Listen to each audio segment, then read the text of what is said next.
ദീ കിടക്കണ സാധനം ഉണ്ടല്ലോ എൻ്റെ മണ്ടയ്ക്ക് വീഴേണ്ടതായിരുന്നു കേട്ടോ. എന്തോ ഒരു ഭയത്തിന് ദൈവം രക്ഷിച്ചു എന്ന് തന്നെ പറയാം, മണ്ടയ്ക്ക് വീണില്ല. ഞാൻ എൻ്റെ തൊട്ടപ്പുറത്ത് നിന്നിട്ട് വർത്താനം പറഞ്ഞുകൊണ്ടിരിക്കുകയായിരുന്നു, അപ്പോഴാണ് ഈ സാധനം വീണത്. സാധനം വേറെ ഒന്നല്ല, ഒരു കഴുങ്ങ് അവിടെ നിൽക്കുന്നുണ്ടായിരുന്നു. അത് ആകെ നാശമായിട്ട് ഇരിക്കണ്ടായിരുന്നു. അപ്പം ഞാൻ നോക്കിയപ്പോൾ അത് ഇനിയും വീഴാൻ വേണ്ടിയിട്ട് നിൽക്കുക. അപ്പോൾ വെറുതെ അതിൻ്റെ കടക്കിൽ പോയിട്ടൊന്ന് തള്ളി നോക്കി, അപ്പോൾ നാടുന്നുണ്ട്. അപ്പോൾ പിന്നെ നല്ല പ്രഷറിൽ അങ്ങോട്ട് ഒരു ഉന്ത കൊടുത്തു. ഉന്ത് കൊടുത്തപ്പോൾ അത് ചിരിഞ്ഞു. തൊട്ടപ്പുറത്ത് ഒരു മാവ് നിൽക്കുന്നുണ്ട്, അതുമ്മേ സ്റ്റക്കായി നിൽക്കുകയാണ്. പിന്നെ ഞാൻ കുറേ പിടിച്ച് വലിച്ചു നോക്കിയിട്ട് എന്നിട്ടാണ് നിലത്തേക്ക് വീണത്. അതുമ്മ നിറച്ച് എന്തൊക്കെയോ ഉണ്ടായിരുന്നു, ഉറുമ്പ് അങ്ങനെ എന്തൊക്കെയോ. തലയിലേക്ക് വീണു, കയ്യുമ്മയ്ക്ക് വീണു, ആകെ മേലൊക്കെ ആകെ നാശമായിട്ടാ.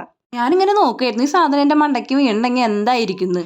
ആ കഴുക് നോക്കിയപ്പോൾ തന്നെ കണ്ട നന്നായിട്ട് നാശമായിട്ടുണ്ട്, ഉള്ളിലൊന്നുമില്ല. അതവിടെ നിന്നൊക്കെ എടുത്ത് മാറ്റി. പിന്നെ അതിൻ്റെ ചോറും ഇതൊക്കെ ഇരിക്കണ്ടായിരുന്നു. അതിൻ്റെ ഉള്ളിൽ നോക്കിയപ്പോൾ എന്തൊക്കെയോ സാധനങ്ങൾ, പുഴു, പഴുതാരായിട്ട് അലി, എന്തൊക്കെയോ. എനിക്കെന്നെ ആകെ അറപ്പായി.